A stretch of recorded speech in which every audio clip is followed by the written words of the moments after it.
I think we're live.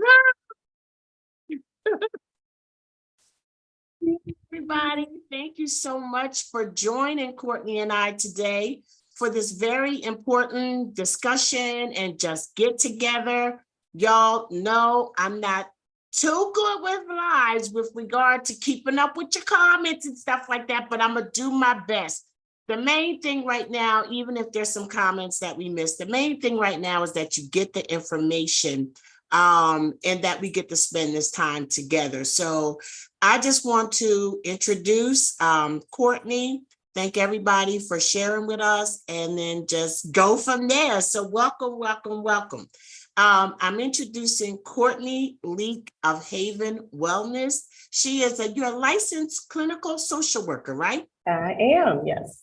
And you are the bomb diggity. So I want you to kind of lead us into this discussion and set the tone and everything for us, and we can go from there. How's that? Sounds great. So I'm going to do my intro, but first, let's all take a moment just to get centered and grounded and in our bodies. I'm going to say more about that later, but one of the best ways to do that really quickly is to take a deep breath. So we're going to aim for a 6-second inhale and a 9-second exhale. You got it. You can do it. The air is already in there. I promise. I want you to inhale through your nose. And when you inhale, your stomach should go out. That's a belly breath. We want our stomach to extend when we inhale. And then when you exhale, you're going to exhale through your mouth and your stomach should go in. So we're going to do that 3 times. 6-second inhale, 9-second exhale. So first, just kind of breathe out to get ready. Inhale. Exhale.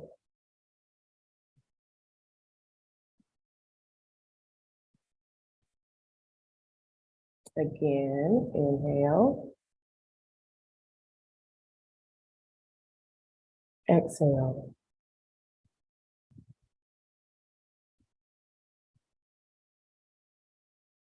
One more time. Inhale. Exhale.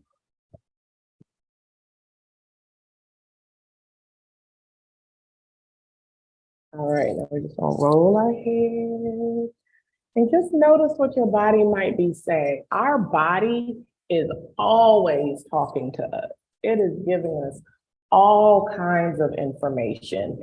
And we have been trained and socialized to stay in our heads. We've been told our head is all of our power, our brain and being logical. And then we don't listen to everything down here and we are missing so much of the information. So just kind of notice, what are my shoulders doing? Was I able to take that full breath or did it get caught? Was I able to do that full exhale or did it get caught? One of the places that our body stores our trauma experiences is in our lungs. And a lot of times we are not breathing as deeply as we should be and as deeply as our body needs us to. So that is a quick, easy way. One of the things I want this time to be about is tools. I want you to leave this conversation with some tools on how to feel better and more well. So that's our first one. 6-second inhale, 9-second exhale. So hello, everyone. My name is Courtney Leak. I'm a licensed clinical social worker, and I currently live in the San Francisco barrio of Panama City. I'm from Charlotte, North Carolina. I'm a Black expat, and I'm just so excited to be here with all of you. I do one-on-one therapy sessions. I do couples work, group therapy, retreats, speaking engagements, all kinds of cool things, intensives, and I can say more about that later, but this conversation is about being well and how to turn the page and move forward into wellness. Well, actually, Courtney, I think that your story, as far as how you ended up coming to Panama, is a really good segue as well. Because I think, as a matter of fact, the podcast that we did just released, I guess recently, but you came on the Black Expats in Panama Cultural Relocation Tour. Thank you I so much. did. And your story about your reflection during that time and how you made that move, just tell us a little bit about how you made the decision to become a Black expat in Panama. Yes. So I am somebody who I think has always been called to live abroad. One of my biggest regrets was that I did not study abroad in college. And so I've always been called, and I've always been someone who's like worked a job. And so I never really envisioned how I would do that. And in 2016, y'all know about 2016. Personally, 2016 was some foolishness for me on top of the political and cultural foolishness of 2016. I just felt like I need something different. I felt very anxious. I felt very unsettled all the time. I didn't feel safe. I didn't feel seen. I was raising this Black boy and I was terrified. It was impacting my body. And again, in 2016, I'm a therapist. I work at a university. I don't have a concept of how I'm going to do it, but I start feeling this longing to leave the country. And so, I keep pushing along and things keep happening. And then COVID happens. Right before COVID happened, I started doing some research. I started joining some groups online. Because when did you start Black Expats in Panama? That was pre-COVID, right? Yes, I started it actually in May of 2019. Okay. It was George Floyd, Karen in the Park, and COVID and Donald Trump in May of 2020 that took it a whole another direction. Right. So I am proud to say I was on it before COVID. Okay. I was a member in 2019 because I started just trying to see what the options were. And then COVID happened and it was like, oh, wait a minute. I'm at the house and I'm still running my business. I was in full-time private practice at that point. I wasn't working at the university anymore. I was working for myself. I fully transitioned my practice online. And I said, oh, wait, I can do this anywhere. I just need good internet. And nobody is saying Panama doesn't have good internet. And so while I'm coming to that realization, you're posting, if you are afraid, if you want something different, I am going to start setting up opportunities for people to see what this life is like. And not even just in Panama, I was following all these Black expats who seemed to be so much more regulated, in so much more joy, in so much more peace. And I was like, I'm jealous and I want it. And so I came on the Black Expat Tour in July of 2022. And I was very intentional at that point. Like as the plane was landing, I was like, all right, my healing team, all the folks up there who mean me good, make this plain. I don't want to have any doubt. I don't want to have any anxiety. I want to know that this is the right move. And over and over and over again, I had a verified yes. All the things I was concerned about. I had this whole little notebook. I'm a note taker, y'all. Like I'm gonna write a note. And I had all these questions. And on the very first night of the tour, it was like, here's a doctor, here's a lawyer, here's a realtor, here's insurance, like all of these things. I was like, oh, I don't even have to ask my questions. It's getting answered already. There was community. There were people who had done the tour before who wanted to come and do the, Afro, Latino Day, Afro-Caribbean Day. There were people wanting to explore Panama City. There were just so many things being made plain. And when we did Afro-Caribbean Day, we went to the chapel for the Black Christ. And I love a Catholic church. I love to light a candle. I'm not Catholic, but all my life, I want to go to a Catholic church, light a candle. I think it's one of the most beautiful practices. So I go and I'm very clear. Again, healing team, just keep making it plain, keep making it plain. I light my candle. I go sit in a pew. I'm just meditating and I look up and my flame is like this big. And I was like, is that my candle? Like everybody else's flame is like a cute little flame, regular. My flame is like this big. And I was like, all right, I'm gonna quit asking because y'all are yelling at me now. I receive, I'm gonna make it happen. And I just had a real honest conversation with my son that, you know, I wanna make this big move and I really want you to trust me and I'm gonna be open and allow space for you to talk about your feelings and process this move, but this is something we're going to do so that we are both healthier because I'm a better mom if I'm healthier. Yes. And he was like, you know what, Mom, I trust you. And so we made the move officially full time in December of 2022. Just like that. I was like, Just well, wait like a minute, that. girl, I know you was doing something with the attorney and, you know, you hop in and out and hey, girl, you joined the BCP and then next thing you're like, well, I'm here. I'm like, what?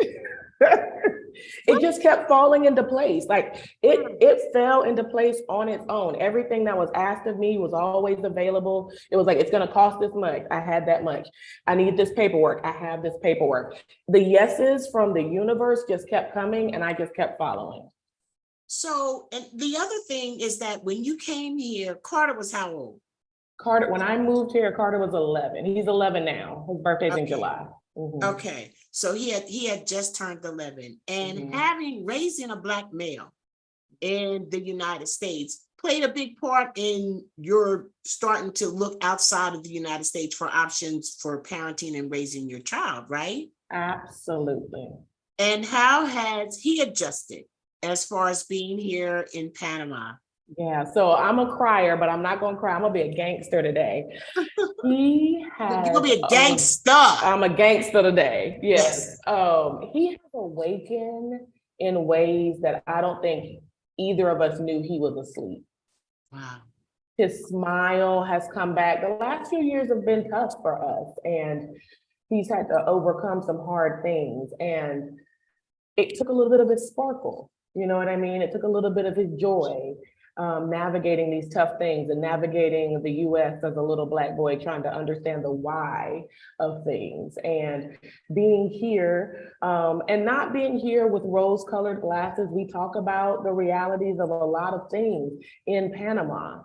And it has created a spark in him again. He's creative again. He's laughing again. He has great friendships with other Black expat kids and local Panamanian kids. He goes to a bilingual school. He's learning Spanish. He's being challenged and stretched in these amazing ways. And it's, in a lot of ways, it's brought my baby back to me. Somebody needed to hear that. And I thank you. I mean, I think that your story just has so many layers, connecting into your spirit man, spirit woman, and because a lot of it has to do with that. Even when you go to a different place and you think about relocation, what you see on the internet sometimes does not match up with what you see and what you feel. More importantly, when you got there, and being with you all of those days on the tour, I had no idea that you were so deeply retrospective about this. It was like out of some of the people that were on the tour, it wasn't you that I expected to say 6 months later, hey girl, I'm here. It wasn't, but you did your thing, in private. Like you said, you had conversations with yourself, you had conversations with your son, and then you made that move. So I applaud you, and I'm so happy that he is doing well because, making that move is something that a lot of Black parents, especially those Black parents with sons, are considering, just so that even if your son never comes into an unfortunate interaction with law enforcement or, some rogue, person that is afraid or need to stand their ground because you're a big Black boy, even if that never happens to our children in the United States, the fear of that happening, the other microaggressions that take place, they all chip away at our joy. And I think, getting into the conversation of turning the page, using that as a segue, those are the things that we need to recognize. that we are bringing some stuff with us, because these things, even though we may not have been the one that was stopped, we may not have been the one that was the hashtag, it affects us. It affects us, and it becomes part of our external, I guess, DNA. So absolutely. That's what we got to deal with. So let's talk about it. Yeah, so there's a thing called epigenetics, and epigenetics speaks to how, as we evolve within a culture, within a group of people, within a family line, our DNA is shifted by the experiences that happen to us. So we all of the African diaspora, anyone who was removed from Africa and placed into other places due to slavery and colonization, we all are different in our DNA due to the trauma experienced by our ancestors. Some of the ways that we tend to be different is we tend to have a higher rating around anxiety. We tend to be more hyper aware. I mean, like as babies, like it's born into us to feel less safe. We have something in the back of our brain called our amygdala. Our amygdala is like our fire alarm. It's the thing in our brain that says danger, danger, danger. If we say an amygdala has a rating of 0 to 10, 10 being hyper aware, we are born with a higher amygdala rating at birth. So as African Americans, we may have like a 6 or 7 amygdala at birth. And then Charlotte, what you and I know is that life is gonna life. And so then I'm going to experience traumas and hurts and scary situations in my actual life that's going to tick my rating up. And so now I started at a 7, had some traumas, and now I'm a 9. And then I'm like, what's wrong with me? Why am I so quick to fight? Why am I so quick to jump? Or why am I so quick to run? It's because my brain and body have been conditioned that I'm not safe. And then my life experience has confirmed it. And so now all I'm doing is being brilliant enough to protect myself. Yes. But sometimes I no longer am in that environment and I'm still feeling the experience of it. So now I'm fighting and running when I don't need to fight and run. And now it's causing me harm in my life. That is so deep, because you said it's amygdala? Amygdala. So AMYGDALA, amygdala. Okay. I have often wondered if, we are like more susceptible to hypertension. And I wondered if all of the fear and anxiety that we have suffered, particularly as slaves, particularly as slaves, it was on one level, and the fear was probably 10, right? A constant fear. And not only that, the fear and the realization of being treated as if you were not human. Right. What effect does that have on us, like going forward? And you talk about things being embedded, or like growing into our DNA. And then I wonder, with hypertension and with that background, and then to get free and then have to deal with, kill them, people not wanting us to be free, Ku Klux, the era of the Ku Klux Klan, segregation, okay, free, but, equal, but separate, and all of that kind of stuff. And then, white hoods, fires, doing everything that you can to, survive and to overcome, and always having to fear somebody stepping on your neck, killing your family members and stuff. That has got to be, and you just made it make sense for me. Like, you put a professional term on it. And that's what I was saying earlier about talking to professionals. Right. There's certain things that you can identify and give us words for, that we didn't have. So that was pretty heavy. Yes, and to speak to the biological component. So when my amygdala goes off and it's like danger, danger, danger, my body has a response. I have a cortisol release and an adrenaline release, which are great when I need to run from danger or when I need to get ready to fight. But over time, having those kinds of chemical releases when I don't actually need them does harm to my body. Yeah. It's, you know what I mean? It's like taking a shot of adrenaline and you don't need it. There's nowhere for it to go. It does something to our body. And that's exactly what happens. It makes our immune system weaker. We experience higher, rates of hypertension, diabetes, eye issues, because our eye and our brain are very connected. Our eyes and our brain are very connected. There's so many pieces of that happen because of the trauma that we experience and the trauma experience in our line.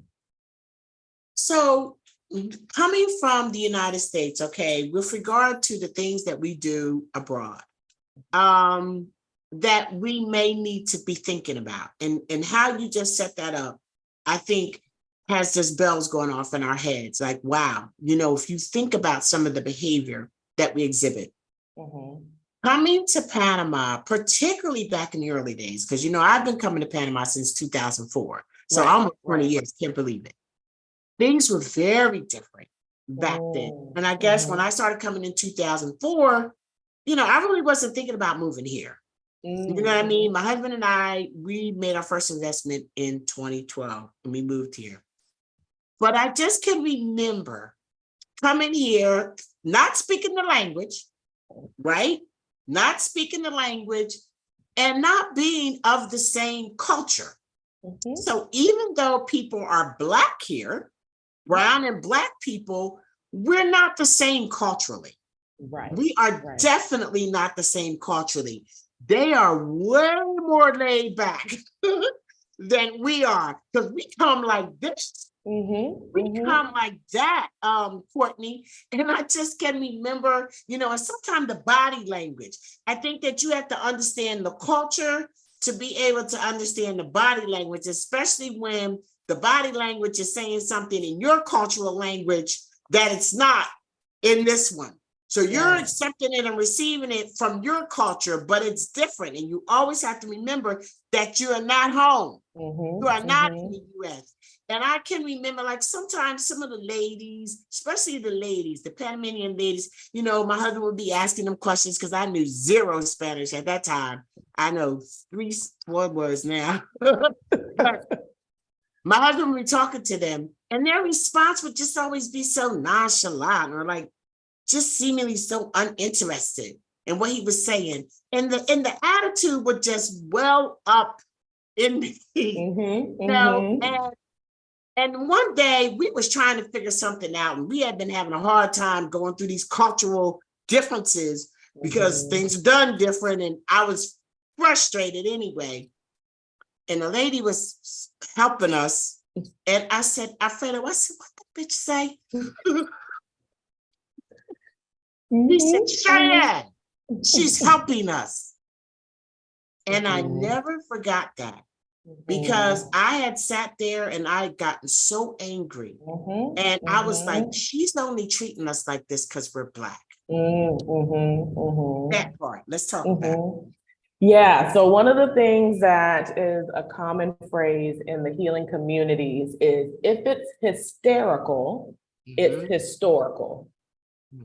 So if I am on 10 about it with someone who has not earned a 10, and most people you are interacting with are not earning a 10, even when they got an attitude, even when they're not doing it the way you want them to do it, that does not mean they have earned your 10. Maybe you come to a 4 and be like, hey, I'm just curious what's going on here. How I'm receiving it is this. Is that how you're intending it? That's what they've earned. They've earned curiosity and maybe a challenge around their behavior. They have not earned your earrings coming off, your cap coming off, your attitude, your cussing. They haven't earned that. So if it's hysterical, it's historical. And it is probably more about hurt that you have received in your community, in your environment, and let's talk about it, in your family. Because let me tell you, the places where I've been most disrespected, the places I've been most dismissed, the places I've been most uncared for at times has been the people who share my DNA.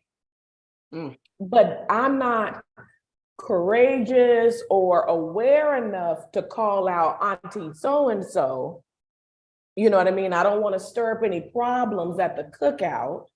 And so let me give all that energy to the lady who isn't helping me the way I think she should, because it's not really about her. She is the 100th person that I feel has disrespected me because I'm Black, or because I'm a woman, or because I don't speak the same way, or, you know, whatever narrative I'm making up in my head.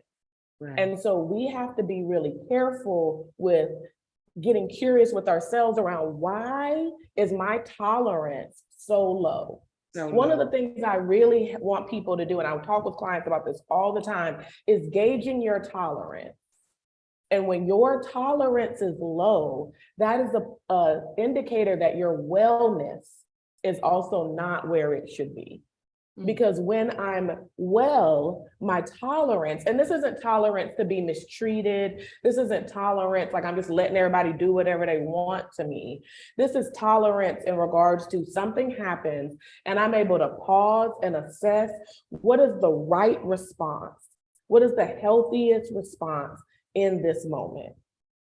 If I am super reactionary, if my response is always this, then that means my tolerance is too low. And I am responsible for raising my tolerance. That's my job.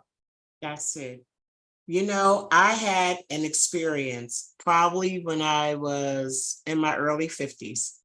And I was working full time. I was doing the hair business, like every day after work, I would, get to the commuter line, hustle down to my shop, and I would leave my house at 6 o'clock in the morning and I would come back at 9 o'clock at night. And that just became my life. And I never realized how hard that was until I stopped doing it. Right. But this particular day, I had, started an establishment. I was doing sister lots. I had came from work, 6 o'clock, left at 6 o'clock in the morning, started an establishment. I'm going to proceed the next day with it. But I got home about midnight. I left at 6 o'clock in the morning, got home about midnight, but I felt accomplished because it had taken so much pressure off of me for the next day. I had the energy to do it. So fine, I was good. I flow in my energy. I get home, I'm feeling good about it. I take a shower, I lay down, I get into bed. Well, we had new neighbors upstairs. And they had moved in about a month. In the first couple of weeks, I give them grace because I know it's hard trying to get yourself together and working. And sometimes you got to be moving stuff and doing stuff late at night. I really try to be patient with that. But it had gotten to the point where it had gone on too long. I had talked to management about it. I had left them a note, trying to talk about it. It was really gotten on my nerves. That particular night, I laid down feeling good about myself, baby. And as soon as I laid down, they started. River dancing. Oh my God. When I tell you, Miss Benita lost it. I lost it. I was so mad, Courtney. I got up out the bed. I ran to the kitchen. I got the broom and started banging on the ceiling. I cussed them out using every curse word that I know, and I can cuss good. From A to Z, I cussed them out. Then I tried to go back to lay down and go back to bed. Courtney, when I laid down flat, I could feel my heart in my feet. I could feel my heart. My heart took over my entire body. My body was like this, beating with the drum of my heart. And then I got scared. And then I started praying. And I said, God, please don't let me die. Don't let me die tonight over these people who do not know me, don't even know what I look like, care nothing about me, and I have allowed them to take over my mind and my body tonight. And Mhm. then I started thinking about my age and how every time I allow myself to get to that 20, when Mhm. 10 is high, how much life am I taking away from myself? Every Mhm. time I do that, every time Mhm. I do that, I take away from my life. And it was a change it was a turning point for me in my Mhm. life. I don't argue with people like I used to. Everybody Mm. ain't worth my 10. Mm-mm. Mm-mm. Most You said it. people, Yes. most people, you really gotta mean me some real harm and be able to make that harm come to fruition. Because there are folk who mean you harm and they ain't got shit to use to give to cause the harm. All they got is their mouth and their behaviors, and that though even those people don't deserve my 10 because you have no power here. You got to really have the power and ability and be in action towards me and trying to cause me and my child Yes. real harm for me to have a Yes. 10 with you at this point, because it's what you're speaking to. I have to pay the cost to that. There's a cost to me, my body, my spirit, my mind, when I use that level of energy, when I step into that level of energy. And then when it comes to the whole international experience, there are some people that are of the mindset that, listen, we ain't got nothing to prove to nobody. We dealing with enough of that crap in the United States where everybody thinks we're this or thinks we're that, and we got to be on good behavior when other people don't. I know what it's like to have to put on decent clothes to go to the mall and not get followed around. I know that. I know that. But at the same time, it's like, look, we are a family. And when I'm on my job, and my family, we're having something. Well, even when I had my own shop, my home was upstairs and my shop was downstairs. And I had a family member come into my place of business with their pajamas and slippers on. Baby, we had a talk. This is my place of business. Your family is a reflection of who you are as well. I feel like when we come into other countries, like it or not, dysfunctional or not, we as African Americans are family. Understand that. And people look at us as that. So when we have an enormous amount of Black people from the United States moving to Panama, and all the chatter around Panama is that they nasty, they got a funky attitude, you can't say nothing to them, they don't want to follow the rules, they act like they're entitled. Now, we might be sounding like somebody we know back at home. Okay? I feel like somehow or another, we bring a colonizing attitude. What say you? Absolutely.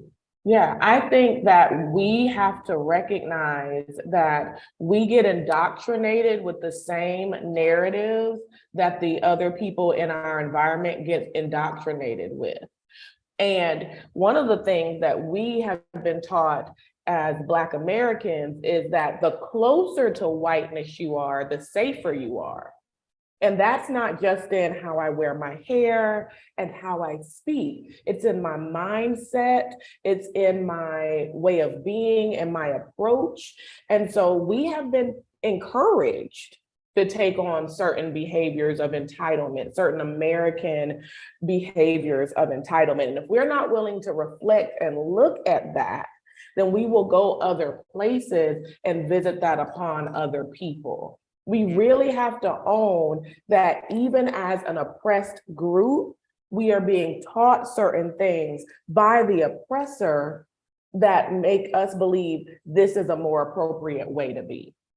And if we're not willing to reflect and listen to that and be accountable around that, then we go other places and we do harm and we visit that upon other people.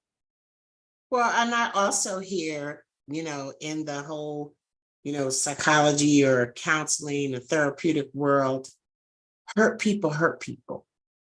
100%. 100%. Yes, And we are not built to sit in pain. No, nobody is. So if I'm in pain, I'm either gonna use that energy to find healing in whatever way. Like, so if I'm hurt physically, my arm is cut, I'm either going to take myself to the doctor and say, help, or I'm going to start bleeding on everything. Like those are the options. That's how it's going to work. So if I'm in emotional pain, I'm either going to be pushed into healing, or I am going to have to start pushing that out into other parts of my life. Either I'm going to have to start medicating and putting something on top of that, whether it be money, sex, other people's needs and feelings through codependency, drugs, alcohol, gambling. I'm going to have to put something on top of it until it crushes me, or I'm going to have to push it out onto other people because I cannot hold it. That is simply not how we exist. And so when we choose unwellness, we are choosing to do harm. And people struggle with that. They really struggle with that belief. I don't do nothing to nobody. Well, there's somebody who loves you who can't be in the relationship with you that they want to be because you nasty all the time. That's doing something to them. There's some opportunity where you could be benefiting the world, but don't nobody want to work with you because you act up all the time. And so now the world isn't getting your gifts, they're only getting your bullshit. So don't think that because you have isolated yourself and pulled yourself back, you're not harming anybody. You are harming yourself and you are harming the environment, because it's our job to show up in community and do the best we can for the world around us.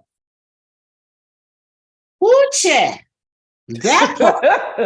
Woocha, you know, and I think that we have a lot of good to offer, but we got to get real with ourselves. Yes. You know what I'm saying? We got to get real with ourselves. And like, even for me, you know, my personal testimony, I was a hot damn mess. Do you understand me? And you know, some people know my testimony. I tell it when I'm led, but it involved drugs. It involved foolishness. It involved being broke, not having no money, making poor decisions. And I own all that shit. Right. I own it. You know, and so at the end of the day, I think no matter what it is that we're trying to move forward in life, you got to own your part. Absolutely. Have to own your part. Have we been mistreated? You know, do we have a reason to be angry? Do we have a reason to be disgusted, you know, and sad about the things that have happened to us, some of us in our lives, and the things that we see happening to others? Absolutely. Own that shit and move on. You know, make it so that you're not going to continue to play into that. You're not going to continue just to accept that and act accordingly and bleed all over the place.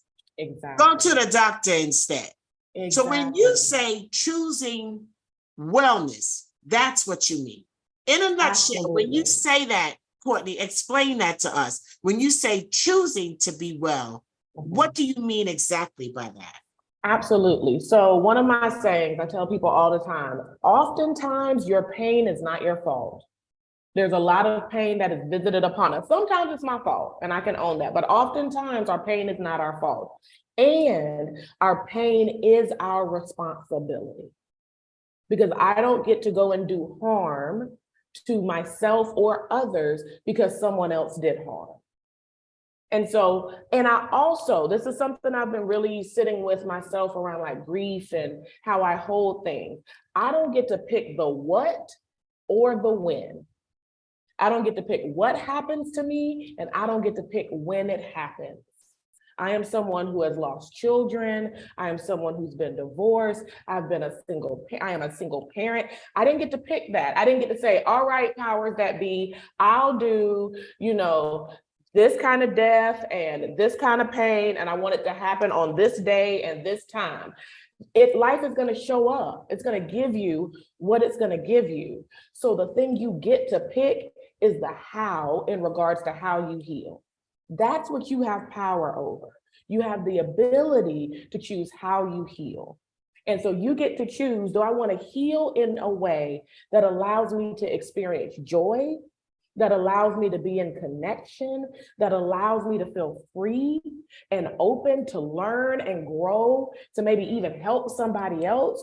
Or do I choose the how that makes me bitter and sad and angry and hard to deal with and entitled and disgusted with everybody and showing out everywhere, having this life? A lot of people have accidentally fallen into a better life, you know what I mean, and can't even see it. They've actually gotten to a new place. There's actually somebody else who want to love you. There's actually a new community that wants to show up. There's actually a family of choice with their arms wide open, and you so mad about folk who probably ain't even here no more, and if they are, they over here hurting somebody else, that you can't even see the good in front of you. Choose the how that best benefits you. Choose the how that lets you step back into joy. That's my thing about wellness. Choose the how. Choose a healing version of yourself that gives you what you deserve. And Courtney, I think something that you say is just so, it's so powerful. You say life is going to life. Life is going to life. That is the truth of the matter. Life is going to life. Like you said, you over and over again. You know exactly how life is going to life you. Or how life is going to love you. Or how life is going to like you. Right. But I think going through certain things, a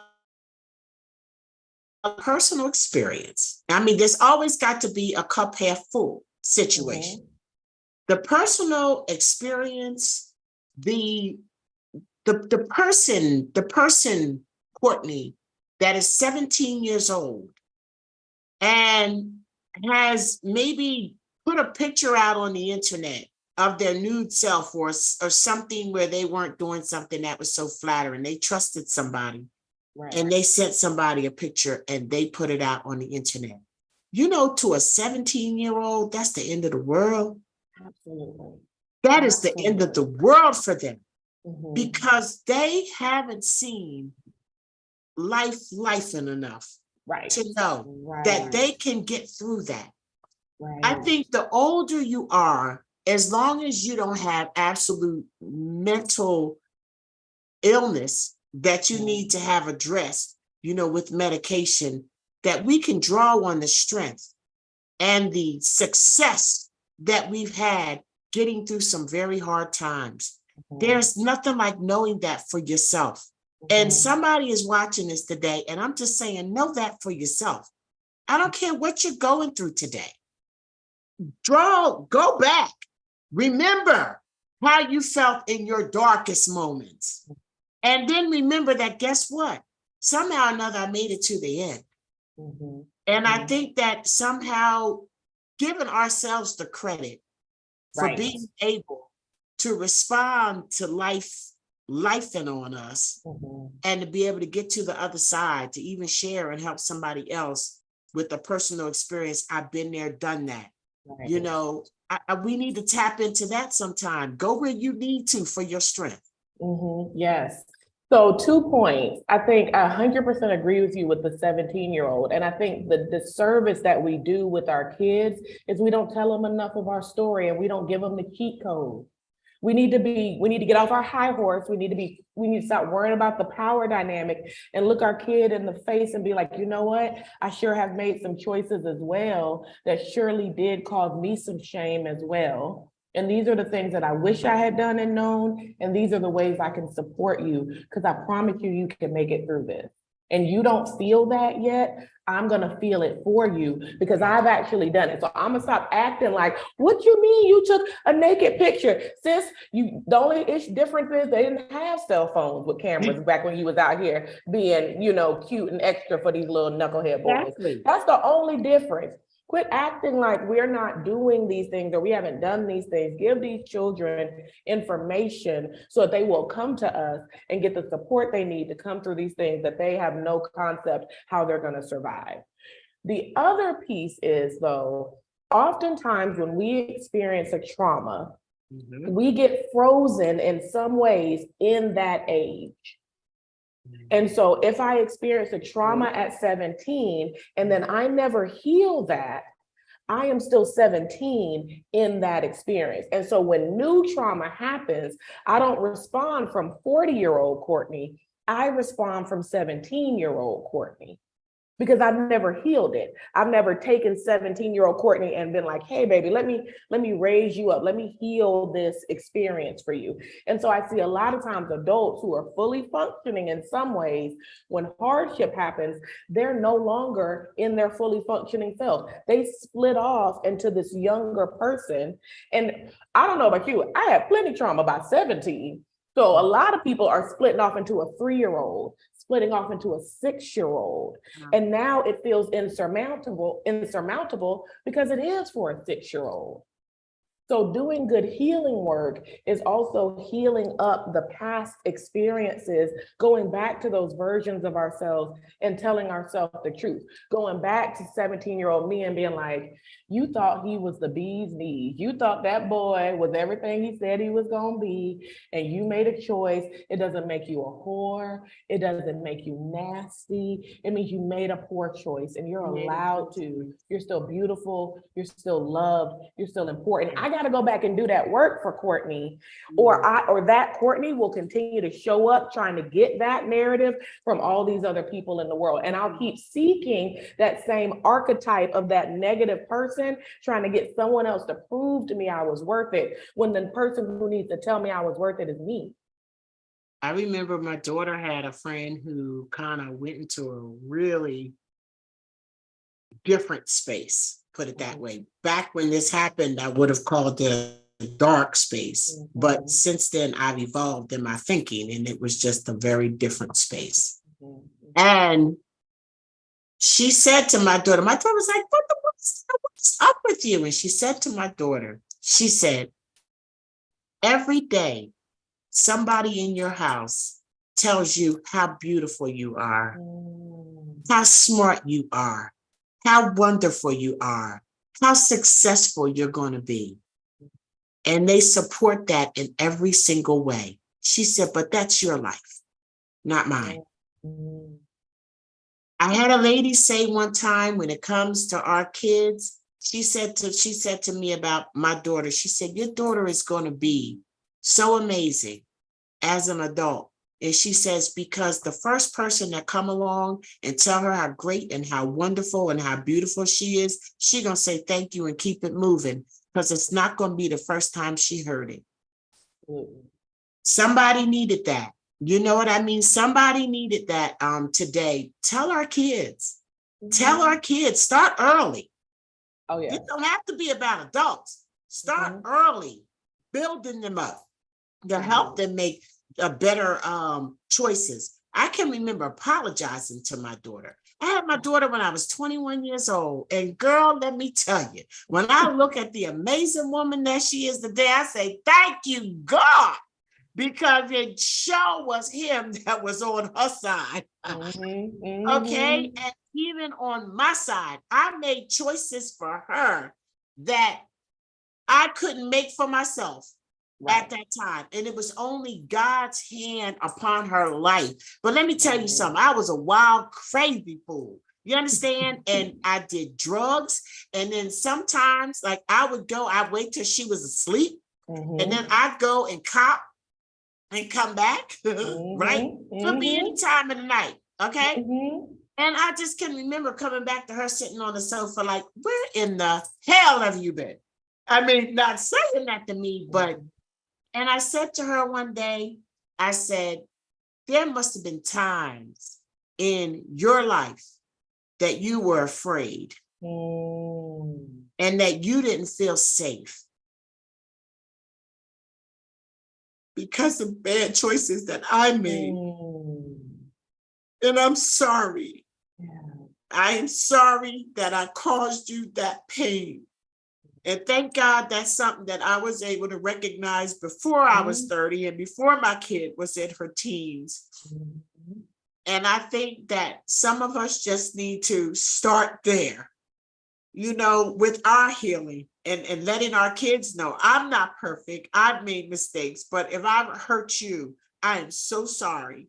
we are so quick, Courtney, to Mhm. apologize to grown folk, to Right. friends who Right. ain't really as important to me as my child. We gonna make that right. Girl, I'm sorry, my bad. I wasn't thinking. Mhm. People don't think they owe that to their kids. Mhm. Mhm. That's some Yeah. more trauma that builds up when your Yes. parents don't regard you, Mhm. as the important individual that you are. There is no one in this world more important to me than my daughter.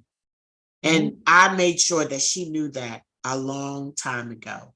Yes. Good job. Yes. Speak on it. People ask me all the time because people really love the way that I raise my boy. And they're like, what's your number one parenting advice? I'm like, do your work. Get well as soon as possible. Yes. Keep doing your work. Because I do want to say wellness, the definition of wellness is a state of being in good health through an active pursuit. Say it again. I'm gonna read it exactly. The state of Okay. being in good health as an actively pursued goal. There are a lot of us out here thinking that we're well because we don't exhibit certain things, but we're not actively pursuing it. There are a lot of folks who are naturally skinny and they are not actively pursuing good physical health, and they are not well. They just skinny. So there are a lot of people who have a calm disposition, or they just chill and they're like, oh, I'm mentally healthy, I'm well because I don't get fired up. More than likely, you've been taught that it is not safe to be angry. You've been taught that your feelings won't be validated. And so you learned how to just shut that down and just swallow that in. If you are not actively pursuing wellness, good mental health, good physical health, good financial health, good all the health, then you are not pursuing, you are not in wellness. You just lucky, and luck runs out. And when your luck runs out, you better hope you got some tools. Wow. You know something, you just said something that was so powerful, and I'm getting ready to read some of these comments to you. Thank you guys, because y'all just busy, baby. Listen, talk about that, because a lot of people want to be skinny, except skinny people. Skinny people sometimes they're the ones who want to gain weight, can't, you know what I mean? We ain't never have what we got. But of course, I wasn't skinny. I was never like I never was what I considered skinny, but come to find out, I actually was. But I can remember not exercising. And when somebody say, hi, you want to go work out? You want to go do some aerobics? I'm like, why? Look at me. That fat ass. You're the one that need to go work out. Not to even consider, or being too ignorant to understand how that exercise can just create a life of wellness for me. And thinking to myself, had I established those good habits when I was 140 pounds, talk about it. Okay, then, oh my goodness, the 200 plus that I got to in my life, I probably would have never got there, because I would have continued to do that. And I say to people, listen, when I got to my 40s and I looked at myself, I said, if I'd have done more in my 30s, I wouldn't be dealing with this right now. I wouldn't be here having liposuction. Okay, at 47. If I'd have just done more in my 30s. Then when I got to 50, I said, look at you. If you'd have done more in your 40s, okay, you wouldn't be dealing with all this extra weight and foolishness in your 50s. I said, I'm not going to let my life go like that. I need to deal with the stuff now. Because the older you get, you may not have the options and the blessing to be able to make the choice to deal with certain things. Right. Exactly. And let's talk about that talk about that physically, but let's talk about that relationally, because people might get sick of your shit. Mhm. You keep wasting time thinking, oh, we gonna fix it, we gonna make, the number of times I get a couple where somebody is done because they have said the thing 50 times, and you were like, yeah, I mean, they told me they wanted to go on date night. They told me they wanted me to stop yelling. They told me, and the other person was like, I'm just here so I don't get fined. And I can tell that they have wasted their money because that person is gone. Checked You out. do not have the time you think you have. And if you do have the time, why waste it? Yes. If you have another 50 years with this person, why waste a minute of that on Yeah, some foolishness? girl, Live into that. to pay you for this. Okay. I'm gonna write you a check when this video is over, because even with that, I'm getting ready to share some of your comments for us. I promise y'all. But let me tell you something. My husband is amazing. Okay, he is. My girlfriend, she laughs. She calls me a cat woman. My husband does I know your husband. I might agree. does Yeah. everything for me. And you deserve it, and you deserve to be loved well. I think he loves you well, and I think you deserve it. And I show him love too. You do. You absolutely do. But baby, sometimes he get on my nerves. When I tell you that thing get on my last nerve, and I find myself like being unfriendly. I find myself being unfriendly. But as I've gotten older, we don't argue. I mean, we used to argue, but after that, boom, boom, boom on the ceiling, he don't get that out of me. We not finna argue. No. And we just finna go. We're not finna argue. Right. But I find myself looking at him sometimes like, girl, you get on my nerves sometimes. You just do that thing. And my mind automatically switches around too, but one day I'm going to miss him getting on my nerves. Absolutely. One day I'm going to miss him getting on my nerves. And I ain't got time to spend right now feeling this way and then wishing that I could feel this way later, because I don't. Like when his mother her mind started to go, and she would tell this story over and over and over and over and over. You knew it. She was going to, and then you could tell people was like tired of hearing the story, and then she felt like she got to sneak and tell it. But she had a story about when she got sick. And I just can remember thinking, one day we're going to wish she could tell us that story. Yep. Yes. I delivered that message too. I have been doing a consult job with a school here in Panama, working with their 7th graders around like emotional intelligence and empathy. And we did an empathy activity where they had to choose somebody in their life that was important to them. And at the end of the activity, I had to make a statement of how they're going to show more gratitude to this person in their life. And one of the little boys said, when my grandfather, next time my grandfather asked me to play chess, I'm going to say yes. And I said to him, I love that that's your agreement, because now that I'm 40 and all of my grandparents are gone, my granddaddy used to be like, come ride with me over here to go to so-and-so house, and it'd be hot and I'd be complaining, or come ride with me on the lawnmower and all those things. When I tell you, I'd give many a thing to ride on the lawnmower with that man right now. For him to see me here and be like, I'm so proud of you. We do not have the time we think we're going to have, because I promise you, no amount of time is enough. I had him for 37 years. It was not enough. So no amount of time will be enough, and you do not have the time you think you have. So when people are telling you what they need, when they're telling you what is not working, when they're asking you to consider doing it differently, hear that as a plea and an important thing to save this relationship because you do not have the time you think you have. People get tired, people pass away, people move on, and then you're left ready. All of a sudden, you ready to do the work, and they done messed around and grieved you in the relationship. Because people will do that. They'll grieve you in the relationship.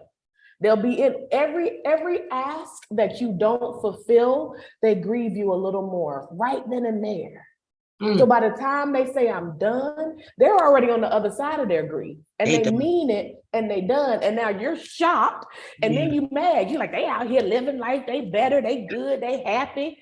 Yes, because they grieved you in the relationship. They kept giving you opportunity after opportunity to show up differently, and you thought you had time, and egg is on your face.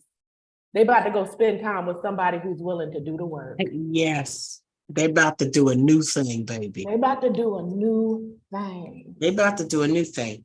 Now, I want to read some of these comments, okay? Because I appreciate y'all, for having these comments. And Courtney, if you want to stop me and, respond to any as I go, so feel free. Our blazing world. I have struggled with those that don't look like me, discounting my trauma and why I feel, act, and do what I do. I'm 60 in July and desegregated 5 schools for the NAACP as a child. I need a break. She said, Panama is my break from it, right or wrong. She desegregated 5 schools. Yeah, my dad and mom desegregated 1, and my daddy can't watch Remember the Titans to this day because it activates that in him. I think I do want to say I get that struggle, and I think we really do have to accept that people don't have our context. They don't have our context. And if someone's not well, another sign of wellness is accountability. It's like the more well I am, the more I love myself, the more I take care of myself, the more able I am to be accountable. And so if you're trying to share your context and your story with people who cannot be accountable, they can't hear that because you're just trying to say, this is my experience and this is why I'm showing up this way. And all they're hearing in their unwellness is you are racist, your people are racist, you ain't shit, you did this. It's not what you're saying. It's what they're saying to themselves. So you got to stop talking to them. You got to be like, all right, I get it. Let me tell you, I have they can't hear it. Because I own Black expats in Panama. Why are you coming to Panama to separate us? Why? This is divisive. This is what you do. This is what you people do in the United States. Don't bring this here. And I tell people this, we have a very unique experience. African Americans have a very unique experience. Okay. And at the end of the day, you might not be able to understand it, and that's okay. Stay in your lane. But at the end of the day, what I need for us to know is that we need each other. Right. Because we are the ones, when you say you talking to people who are never going to understand what you're saying, we are the ones, when I see her say she desegregated 5 schools, we know what that means. Exactly. We know what that means. So don't tell me there is not power in unity. It's not, that's on a much deeper scale than me saying, let me tell you something. I'm here in Panama and I love me some Panama, but there are some cultural aspects of Panama that I'm unfamiliar with. They're not, and I embrace them. I'm happy to be a part of it, but it's not my personal experience. But when I can be with a crowd of people that when I say, get my children out of here, and everybody busts up because they know exactly what I'm talking about, there is comfort in that. Absolutely. That lets me know that I am around people who can understand my perspective on things. There are some the people that have walked in the same places that I've walked and understand that. And so getting people to understand that, and then just quickly with the people that, want to just down Black expats in Panama for coming here and dividing folk. Okay, listen, Panamanians may not want to recognize, because people can identify as they want to identify. Everything you see Black in Panama does not identify as such, first of all, first and foremost. And when it comes to living in different places, understand that it is not our place to come to Panama and say, homeboy, you are tripping. If you don't know that you Black by now, you have missed the bus. Right. That's not our business. That is not our place. That it ain't none of my business. Okay. However, you have quite a many of Black Panamanians who identify as Afro-Panamanian. You have Black Panamanians who have lobbied to have Afro put on the census. They want to be identified as Afro. There is no shame in the fact that they are Black. It doesn't take away the fact that they are Panamanian and that they love their diverse community and just this ethnicity of Panama. It doesn't take away from that. But it's okay. We're saying, you know what? This is my unique story. This is my unique story. This is my unique experience. Doesn't say that I love Panama any less. All I'm just saying is that this is who I am. Right. Kill me with that. Yes. Kill me with that. Yes. And I want to say one more thing to folks who do struggle to understand, because there's something about context, right? I'm blessed with a very diverse group of friends, and people are like, how do you do that? I was like, I have certain requirements of the people who are different than me, who I am friends with. And that requirement is that you don't have to understand, you simply have to believe me. You don't have to understand. You're not gonna understand. And so when I am with my white friends and I say a thing, they're like, yep, I believe you.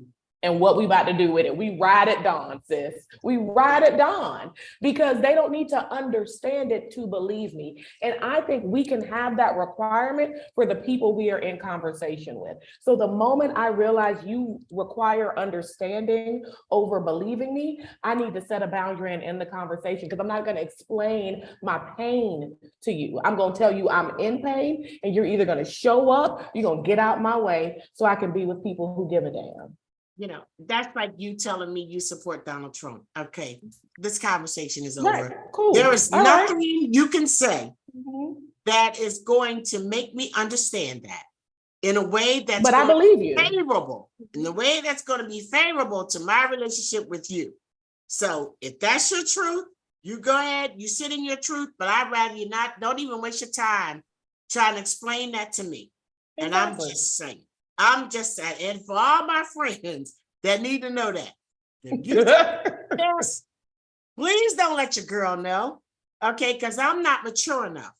Now you got to know thyself. I'm not mature enough. To thine own self be true, damn it. Thine own self be true. I'm not mature enough to accept the fact that you can co-sign that shit.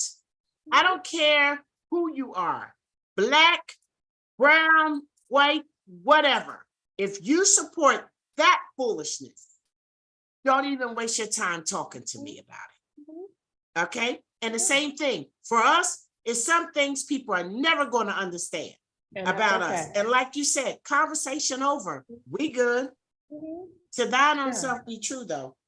Okay, so Ginger Montgomery says so much truth. Yes, honey, we doing it, right? This is good.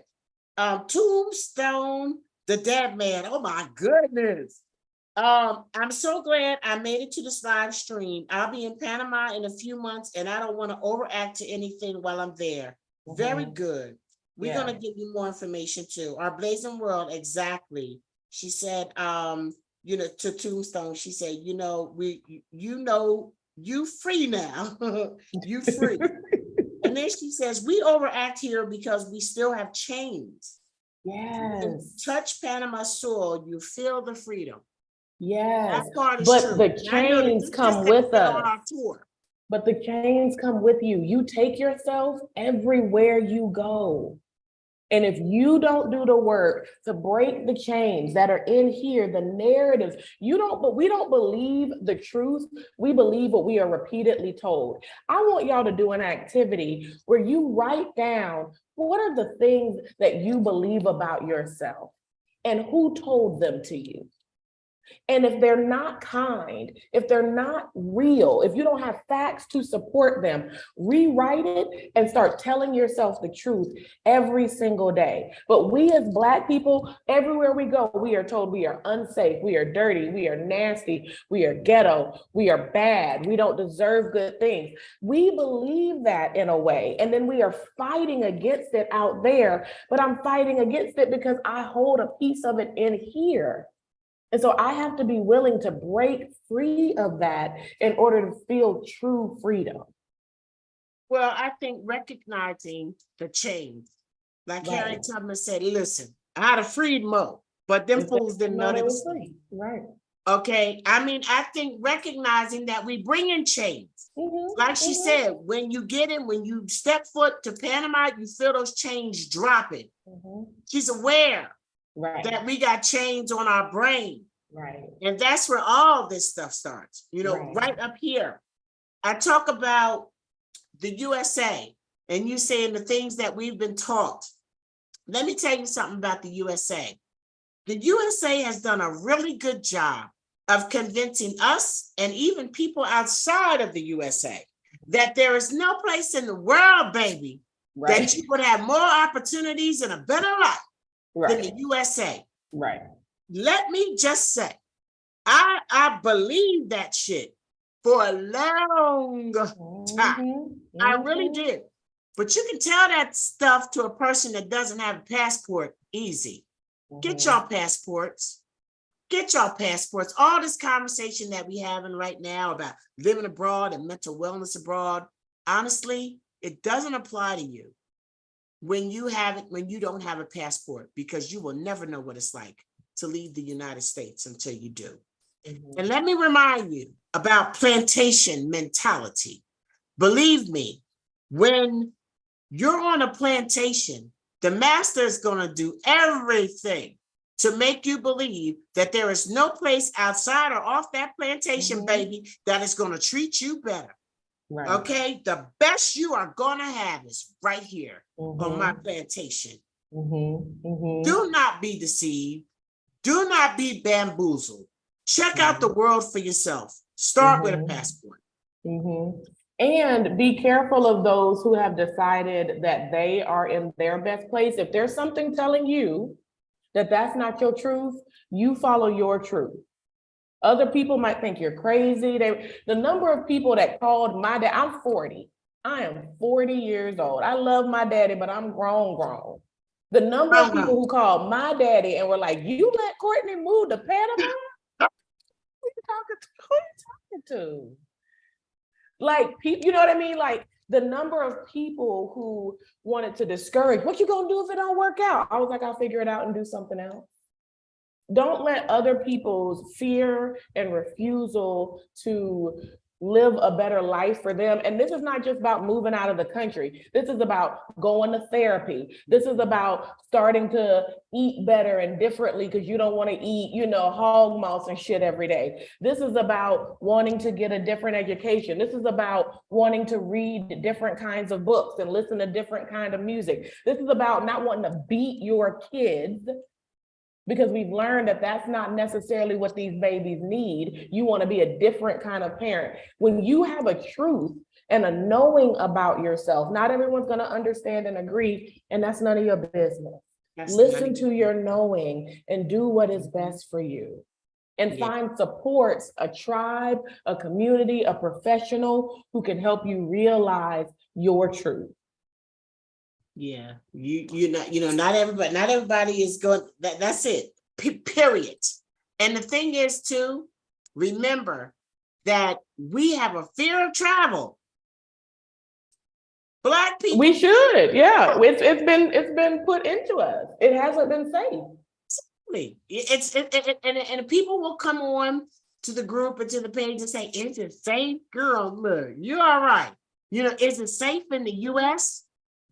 At the end of the day, when you are in a dysfunctional family, Mhm. and I kind of feel that's where we are with the US. You know, we're in a dysfunctional family. At the end of the day, it's still our family. Doesn't change the fact I am a United States citizen, and I will Absolutely. be a United States citizen, trust me, until the Mhm. day that I die. My people have built that damn country. Okay, I don't care what nobody else make you think or believe. My people have built that country. The blood of my people have spilled in the soil of that company, of that country. And for me to give up that, people need to understand when folk are saying to you, I'm a resident in Right. Panama or I'm a resident in Portugal, it I don't mean, mean they're a they gave up citizen. a Right. citizenship to the Right. United States. And I am just, I'm just not with that. Right. However, comma, we have been taught to fear so much. And my mother never traveled. I don't even know. My mom died at 45. I don't know if we could have ever gotten her on a plane or anything like that. But when I think about travel and when I got into this business of relocating people, helping people relocate to Panama, I started asking the question, what was your travel experience? What was your experience or memory as a child with travel? I started thinking about what was mine. Mhm. And my experience with travel as a child was Vietnam. The only people that I knew that left the United States were the Oh, people that wow. went to Vietnam, Wow. and none of them came back the same. Yeah. So I Yeah. know whether it was subconscious or whatever, you can keep that shit because Exactly. Yeah. I'm good here. I don't need to Right. go no place and come back crazy. Right, right. Which is that thing about checking your narratives. What do I believe about certain things? What do I believe about myself? And what do I believe about the world? And why do I believe that? Yeah. And let me shift that narrative and tell myself the truth if I'm recognizing that my narrative is inaccurate. Such an easy exercise that we should be doing all the time. One of the things I do is I make voice notes on my phone. So I have like a letter to my younger self that I recorded me saying. I have my affirmations recorded every morning. When I finally wake up, I hit the play button so I can hear myself telling myself the truth every day. The first thing I do every day is tell me the truth. Come on, First man. thing I do, I tell me the truth so I Yeah. can walk into the world again clear about who I am and what I deserve. That's That's another tool. Write that's down your affirmations. Write down a letter to your younger self, clearing up all the foolishness that they have brought into adulthood and they're still trying to unwork. And listen to that narrative. Read it out loud to yourself or record it and listen to it every single day. First thing, tell yourself the truth. Shannon Campbell says, I am working on my tolerance at work and learning to not stroke out on folks that only see me from 9 to 5. Girl, they ain't worth it. You got that right. They are not worth it. Get Yes, your money and go yes, home. yes. Get your coins And go and go home. home. Yes. Okay. One of the things I want her to practice, this is another tool, and I've seen, if you're on my Instagram, you've seen me do this, tapping. So bilateral tapping is a way to create a connection between the two hemispheres of your brain. So we have a right brain and a left brain, right? And they do very different things. Our right brain is our creativity, it's our trauma, it's our feelings, it's our art. Our left brain is our logic and our math and all of these things. And they don't talk to each other necessarily. They work independently, but we really need them to talk to each other. And so when we have bilateral stimulation, meaning we alternate use of parts of our body. So when we walk, when we tap, those things cause our brain to talk to each other and it installs whatever you're tapping. Have you ever had something on your mind and then you go for a walk and all of a sudden you know what to do? It's because your brain talks to itself. Or dry, yeah, because you're using both parts of your body. So tapping is a great way to do that. So one of the things I want you to do is I want you to envision yourself covered in whatever you need to get your job done and shielded in a way that those people cannot penetrate you. Whoever your higher power is, whoever your ancestors are, whoever protects you, I want you to see them covering you in your shield. And as they're covering you, I just want you to tap and remind yourself what you're there for. I'm there to make my money. I'm there to have my benefits. I'm there to do my job. That's all. Just like 15 seconds, just 15 seconds, seeing yourself covered, and watch your brain take you into that experience different. They're gonna start coming. You're gonna be like, oh, look at me covered. I don't even know what. I can't even hear you. Envision yourself protected and covered, and install that in. And anytime when you feel like somebody chinks your armor, be like, you know what? Let me take a deep breath. I'm covered again. You can use tapping in so many ways, but that's a great way to be like, I'm gonna have a good day. I'm not gonna be upset with anybody. I'm not gonna let people get me outside of who I wanna be. I'm covered and protected. Tap that shit in, go on about your day. Boom. And you know, there was a sister I used to cover, used to follow. Her name was, well, I mean, it was even before they called it following. Her name was Jewel Diamond Taylor, I think. And she had this thing, and she would say, keep the main thing, baby. I don't remember nothing else Jewel said, but I remember that. And it is an everyday part of my life. Okay, Michelle Obama said, when they go low, we go high, baby. That's an everyday part of my life.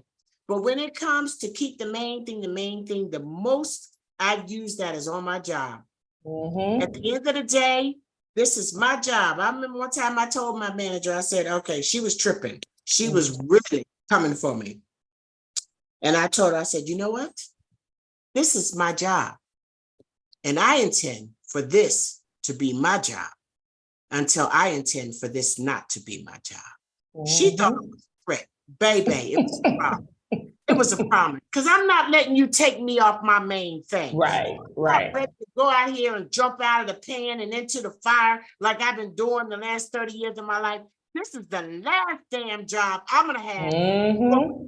And I'm going to be here till my schedule, my plan says that I'm going to do something different. So you can go ahead with all that.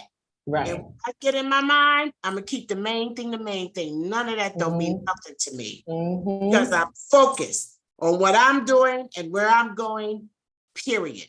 So that's good. That is a really good tool. And also, how are you filling your tank outside of work?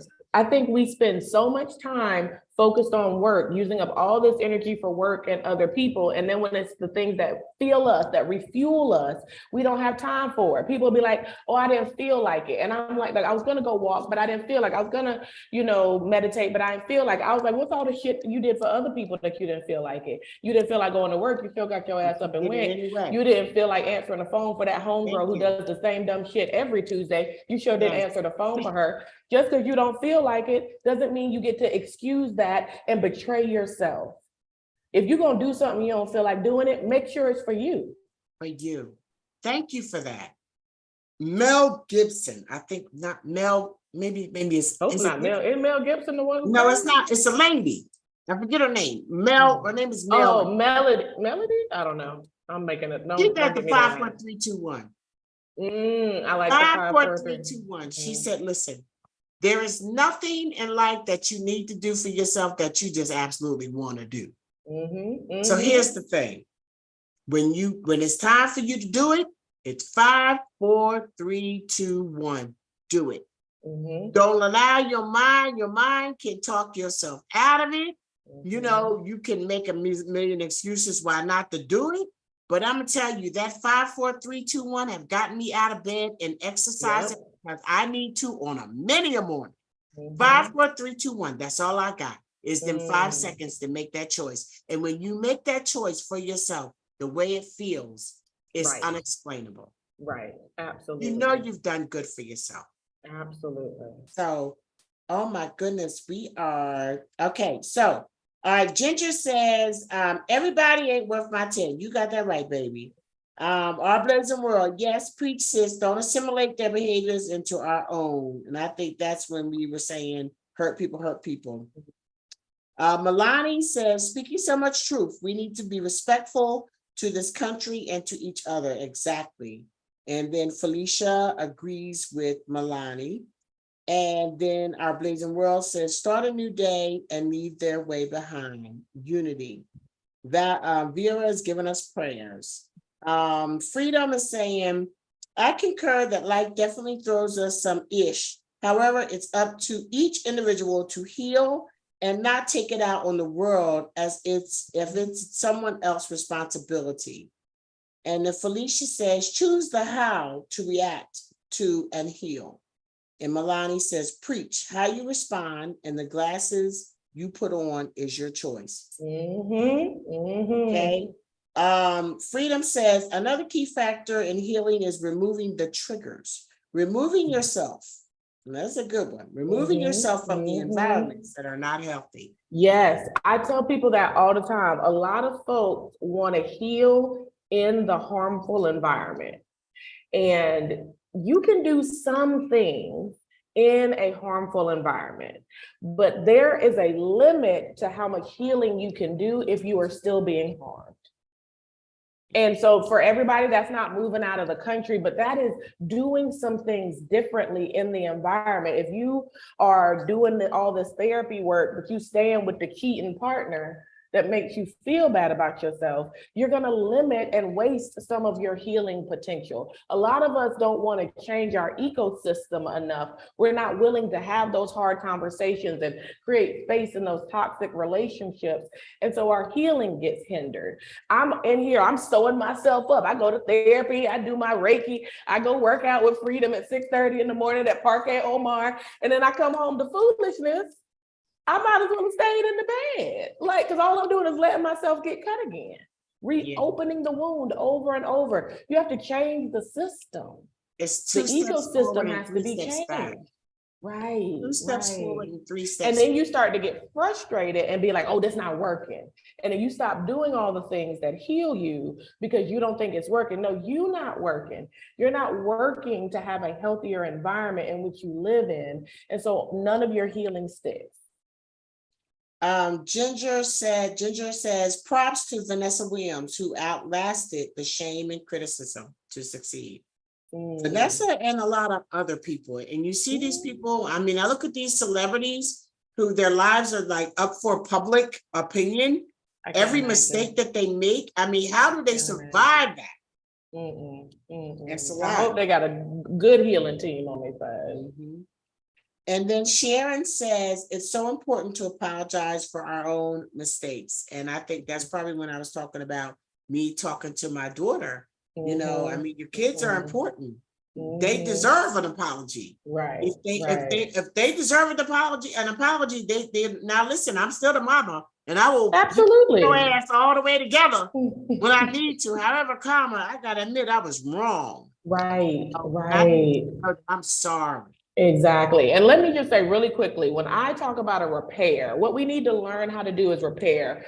One of the things that I hear in the therapy world is like, it's not necessarily the rip, it's the repair. We're going to hurt each other. We're going to mess up. We're human beings. We're going to rip, but there's a repair that needs to be made. And for me, a repair is acknowledgement without blame. So I acknowledge that. So with Carter, so I done cut up, I done lost it. Carter, I acknowledge that I was yelling, my behavior was inappropriate. I did not need to say those things to you to get my point across. I can be like, well, you didn't do the assignment, you didn't put the dishes in the dishwasher. That's not acknowledgement. If you put a but on it, it's not acknowledgement. Acknowledge your behavior. You canceled it out. So acknowledge, this is what I did. Then I apologize. I apologize for not being regulated and not being in control when I was addressing you. And then you make an amends. An amends is change behavior. So from now on, when I'm frustrated, I'm going to take a break, go take some breaths, calm myself down before I address your behaviors. I sleep on everything. The grown-up Charlotte sleeps on everything. The Charlotte that wasn't grown up, baby, I would pop off in a morning. And by the time I slept on it, I wake up in the morning being like, damn, I wish I had waited. Because I feel different. When that adrenaline is flowing and you are in your feelings, baby, sleep on that shit. Absolutely. I know it's hard sometimes. Sometimes I'll call my best friend or somebody I can trust and I say, you ain't gonna believe what this ninja did. And I get it all out there. But I'm not gonna address you. until I've had time to decompress, until I've had time to sleep on it, because guess what? Going back and having to apologize for shit is just not it's not a good place for me. Right. It don't feel good. Yeah. It doesn't. Yeah. It's just It like, don't feel good. it just is like, this wasn't necessary. Because had I just slept on it, had I just, kind of processed it, get out of your own self to think for 1 minute, what might that fool been thinking? Right. When they Right. did this or that or the other, and then try to understand why they may have misunderstood. What part may I have played in the Exactly. misunderstanding? What was I not clear about? Right.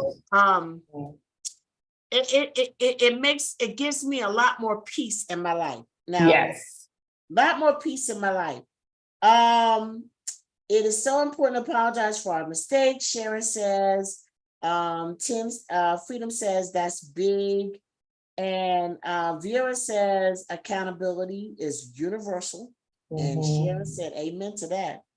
And then Milani says it's never too late to heal and to apologize to our kids. Never too late. Freedom said mental, physical, social, emotional, spiritual, and economic health. It's a package. Yes. Yes. Package. It's a package. We got money. I talked about the racism in Panama earlier with somebody, and I was like, well, I just think that Panama is they're more green than they are black. They ain't really that concerned with the fact that I'm a black girl from the United States. What they're concerned with is that I'm representing some green possibilities for them, and they can get by the fact that I'm a black girl from the United States. I don't know what they feel in their heart, but they're not going to let that stop them from doing business with me, and it's a whole, it's a whole thing. It's an economic thing. It's a physical thing. Everything that he said is absolutely right. Ginger says health is the true wealth. I say peace is the new prosperity. Freedom says taking the steps to leave the US for Black folk is a huge step in overall healing. The environment in the US for us is problematic on many fronts, and we've been conditioned to accept the insanity. We come from a dysfunctional family. Absolutely. And when we go somewhere else and you marry into a family that doesn't behave the way yours or your family behaved, you're like, oh my God, I didn't know you actually sat down and ate dinner together without fighting. Yeah. Yeah. So, and then you have to grieve. And then you grieve. Then it's like, once you're aware, then you have to grieve. And that's the part I don't think people realize. It's like, we just want to jump into the new thing. There is sadness I wasn't even able to tap into until I got here because my body calmed down and regulated. And then I was like, oh, wait, my son went to school and I didn't pray over him to not get shot for the first time ever in my life. wow. And I have to grieve that. So there's grief in what we deserved and didn't get. And we have to let ourselves feel that part too. Wow. When you spoke to Sharon says true, a lot of people agree with what Freedom said. But what I like here too, excuse me, is that Miss Talisa, our Blazing World, she said, thank you. I will replay your comments again and again when I feel discounted. And that is when you talked about she's the one that had desegregated 5 schools. And that's when you spoke directly to her. Freedom says, that's the feeling on your tour, Charlotte. It's like family.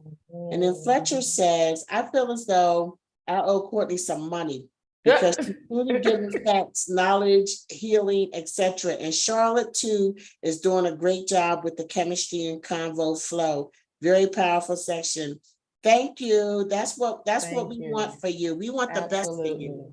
Period. And we are collaborating as Black expats on so many levels. And I'm gonna try to get finished because a couple of things, girl, is so many. I'm gonna come back to them.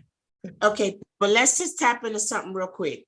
Okay, over. If you guys have to go, I know it's fine, but we're gonna go ahead and finish out a couple things. Yes. One of the things that happened to me recently, everybody know I'm in my happy place, baby. When it comes Mhm. to Panama, I ain't even lying. And I'm telling you, listen, this might not be your happy place, but find out what is. Please, Find out what is. please. Look at me and say, well, if she can find hers, I can find mine. And I Yes. hope it's Panama.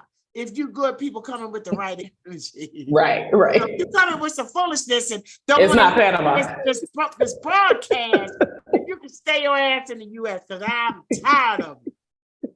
But what I want to say was this. You know, I bring people together. That's what I do. A lot of things people say, well, if you could do something without getting paid for it, what would it be? Number one, it would be what I'm doing right now today, what I'm doing at this moment. I'm not making a dime for this, Mhm. but I am loving every second of it. The opportunity that God has given me to introduce Black people to another way of life, I would do it without pay, y'all. I just need to live and pay my. Right, right. That's all I'm saying. You know, if I didn't need to like live and, you know, pay mortgages and things like that, I could do it for free and I would do it for free. But here's the thing. Had a situation where I brought all these women together and we're called Sipsters. It started out as Locked in Panama. Okay. And I just invited all these women to Panama back in 2020, right before COVID. And I wanted to introduce Panama to Sister Locks and Sister Lock clients to Panama. Okay. All these women came together. We had like 40 on our first tour. They didn't know each other. The main common denominator in this group was me. They were either my clients or they were my friends. Got together, the magic that happens when Black women get together. Forget what they show you on the reality shows. Bang, bang. It's a lie from the devil. Because when we get together and we connect as sisters, it is powerful. It is powerful. It is like memorable. You just can't get enough of it sometimes. So when I left the United States, I moved here on a more full-time basis in November 2021. And I had this big old going away, you know, party, and people talked about, you know, our relationship. I had so many clients there and, you know, talking about how it impacted their lives and, you know, how close we are and, you know, forever going to be in touch and all of this. And then I have my Sipsters who are super close to my heart. I love these women. I looked up and my Sipsters was on a trip in Mexico with their spouses without me. That shit broke my heart. That shit broke my heart. And for a minute, I was totally pissed. And I was like, what am I, chopped liver? You mean to tell me out of all of y'all, nobody thought to invite me to Mexico? Now, granted, understandable. If you don't tell me a year out, at this point, the way my life is set up, don't tell me a year out, you want me to be somewhere, I'm probably booked already. Right. Okay. But the fact that nobody invited me broke my heart because I put all these women together. I talked to one woman and she said, Charlotte, I'm sorry. I don't know who didn't invite you. I mean, I guess, whatever. And then another one of the sisters said to me, well, it was just the Nova sisters, meaning the Northern Virginia. Excuse me. What do you mean? The Northern Virginia sisters. Northern Virginia sister. I'm the one to put all you Northern Virginia sisters together. So I'm just a little country over. And I'm no longer part of the crew. After I had to put you all together, and it hurt me. It did. And I know my sisters love me. And we try. And then the thing is that what keeps us connected is travel. So they go everywhere with me. They done been to Colombia with me, Belize with me. You know, they're going to Cuba with me, Egypt with me. But they forgot me. And, you know, and I remember mentioning it to you, and you talked about abandonment. Those people that said, girl, I'm coming to see you. you know, when you get to Panama, that's all right. It don't matter. We're going to stay in touch. And then all of a sudden, it's like you're out of sight, out of mind. And I just thought that was just interesting that you mentioned the word abandonment. And I was talking to professionals like you, Courtney, because that word never came up in my mind. Yeah.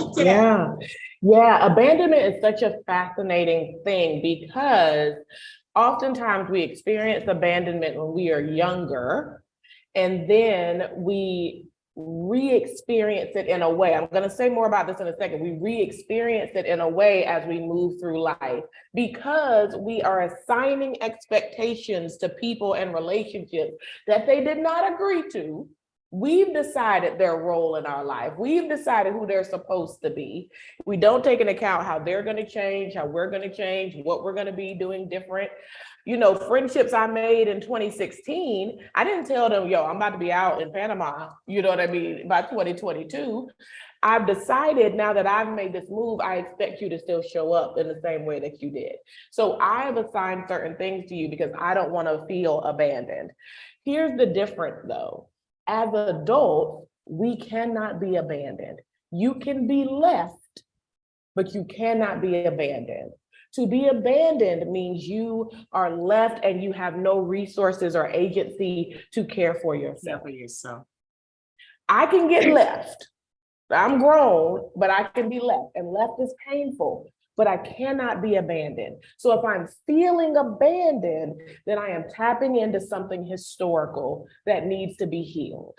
I'm tapping into the people who physically abandoned me or emotionally abandoned me and did that in various ways. We get abandoned when people pass away. We get abandoned when people don't step into roles. We get abandoned when people move. Those are things that cause us to feel abandoned as children. And as an adult, I cannot be abandoned. I can only be left. And I have to understand that there are people in my life, everybody we meet, we mentally decide they're a lifetime person. We don't go ahead and decide this relationship's gonna end. When I met Charlotte, I wasn't like, oh my gosh, I'm gonna enjoy her for the next 3 years. I was like, I'm gonna enjoy Charlotte. The part that I'm not saying is what I mean is forever, right? But that's not how relationships often work. Most people in our lives are going to change in regards to who the people are and how close we are to them. And we aren't prepared for that because we've decided everybody's forever. And I know for me personally, I have caused immense hell in my own life trying to make reason and season and lesson people forever people. Yeah. Instead of just being like, oh, I guess this was the reason we were together. This is the lesson for our relationship. This was the season of my life. We were supposed to be connected in this way. And now it's time for me to move forward and you to move forward. So I think we have to really get clear about what are my abandonment wounds. Your abandonment wounds are from childhood. What are my abandonment wounds and what do I need in order to heal those? And then how do I separate as an adult from being abandoned and being left? And what do I need when I'm left? I don't need the same thing I need when I'm abandoned. What do I need when I'm left? And how do I care for myself in that? While ending the expectation that everybody gonna be the same, because they're not. Well, that's true. And I think that's kind of been a hard piece for me. It's painful. And I am not just moved to another country. I've taken on a whole nother job. Yep. And it consumes me. And then I think that sometimes I guilt myself because I don't feel like I am present enough for my friends that I left behind because I have so many things going on here. But just recognizing those feelings, and like you said, as an adult, you can't be abandoned. You can only be left.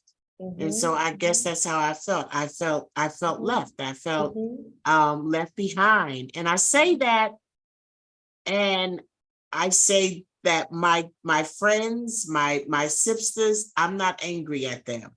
I was initially hurt Right. and I had to process it. Absolutely. But I just think maybe they don't consider that I live in Northern Virginia anymore, and or Mhm. maybe it is out of sight, out of mind when it comes Mhm. to some things. And I just have to accept that I've chosen this life for myself. And there are Mhm. going to be some people that come along and some people that Mhm. don't. But Yes. that's not any of my business. Right, right. And that doesn't make them bad because Yeah. people do not owe us the version of themselves that we want. Yeah. They don't owe it to us. You can want someone to be a certain type of person, and if they choose to not be that person, they get to choose that. They don't owe us a version of themselves. So we have to recognize this is who they are.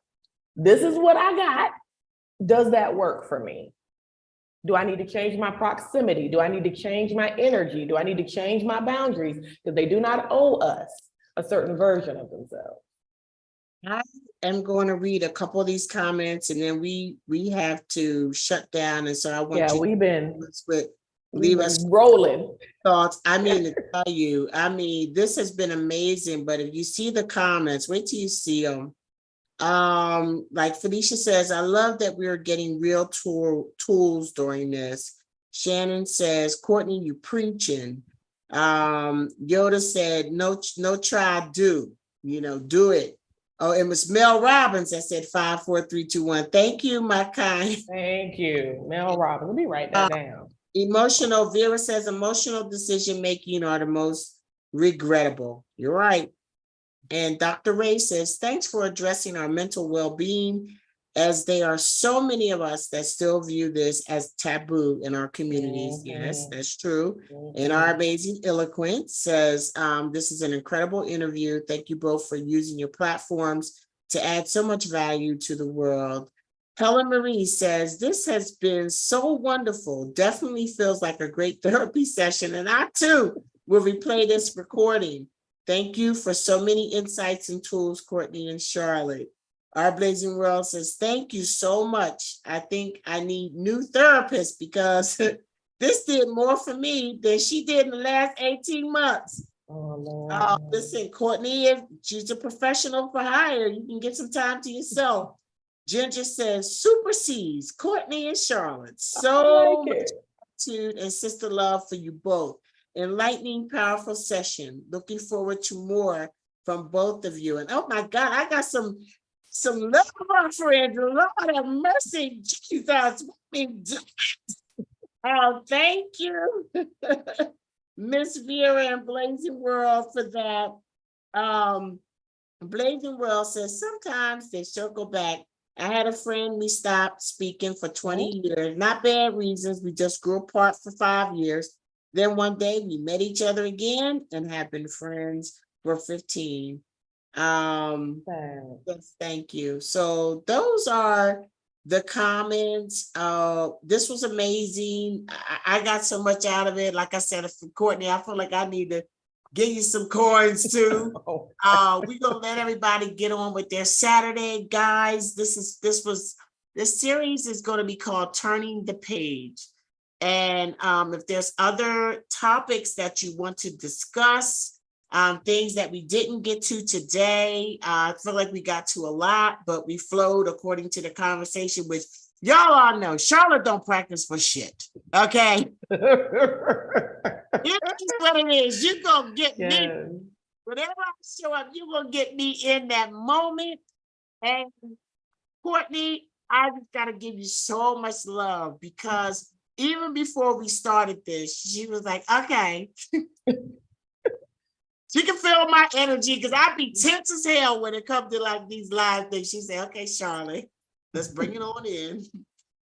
We did a little bit of breathing. She set the intention. And I just want to thank you for that. Sometimes you just need somebody to say, okay, let's do this.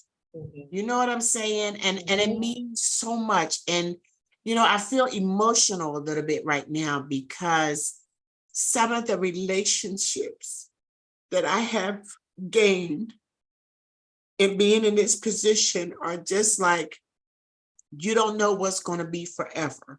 Mhm. And I'm learning not to expect to put, those expectations on people, but just being in the moment and meeting people where they are and seeing people that have so much to bring to the table. It is just added to my life in such a way that I could have never expected, anticipated, or put in a master plan. And I just thank you for being one of those people and for sharing yourself with us today. And I just want you to give us some parting thoughts and tell us how we can find you, Courtney. Thank you. Yeah. Oh gosh. Yeah. Okay. You got me. There. Okay. There it is. Yeah. Same. I just, I say this to you every time. I had this idea. I had this pain, and I needed a professional to help me figure out my pain, and you did that for me. Praise And God. so this is me paying it forward. This is me using the room I have gained from finding my freedom to now help the people as I am being called and led to do. So thank you. Thank you, thank you in so many ways for changing my life and changing my baby boy's life. So I just want to say that first. My parting words are: you are worth the work. You are worth the work to heal, to be free, to have peace, to have healthy relationships, to be physically well, emotionally well, financially well. Whatever the work you are being called into in your life to achieve that, you are worth it. Pursue that work unapologetically because you are worth it. Wow. Yes. And I hope you all got that, because that's some truth right there. Tell us how we can find you, Courtney. Yes, my website is havenwellnesspllc.com. I'm Haven Wellness on Instagram. I'm doing a lot of cool things on Instagram. I try to have like nice, awesome tools. Shout out to Eloquent. If you're in Panama and you need photos, videos, any of those things, Eloquent has got you. Was that Charlotte and I can speak to it firsthand. He make you look good. He make you look good. And so I'm Haven Wellness on LinkedIn. I'm Haven Well or Courtney Leak LCSW or Haven Wellness on all the things. You'll find me. And I will put our links in this. I want to thank everybody for coming. I hope that next time when we talk, I would like to talk about interpersonal relationships with Black expats living in certain places. I've been approached by a couple of different entities about TV shows. And one show asked me, how many people are you dealing with on a regular basis? How do you deal with conflict resolution? And I was Let's like, talk about it. that's good. That's a good question, because we're in a different space, and I think that we behave different in a different space. But one of the things when I started thinking about it, one of the things that came up for conflict that we need conflict resolution for is business. And the thing that I see most with Black expats in Panama with regard to conflict is disrespect of business. Staying in your lane, not bringing that crabs in a barrel mentality with us when we come. The conflicts are usually about business. When you go into international spaces, a lot of these international places protect their profession. So when you go to an international space, be prepared and know how you're going to earn a living. Right. What happens is people don't do that. And then their money starts dwindling. And then they start getting desperate, and that creates conflict because you start stepping into other people's lanes and not being respectful of creating synergistic relationships and doing business together. And it's not a pleasant conversation to have, right. But get that right. We can definitely do how to have important I don't call them hard conversations. I call them important conversations. How to Okay. do healthy, important conversations. I would love it. Okay. Well, All thank you right. so much for being with us, girl. We'll have to plan this again soon. You Yes. all stay tuned, and we will let you know when we'll be back.